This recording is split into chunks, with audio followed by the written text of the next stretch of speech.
Hindi kita pwedeng iwanan, hindi kita pwedeng pigilan. Ipaglalaban kita kahit hanggang kamatayan man.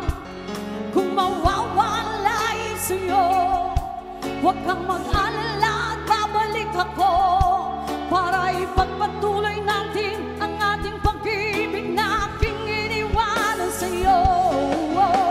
Mahal na mahal kita dito sa aking puso. Ikaw ang nag-isa, o aking mahal. Mahal na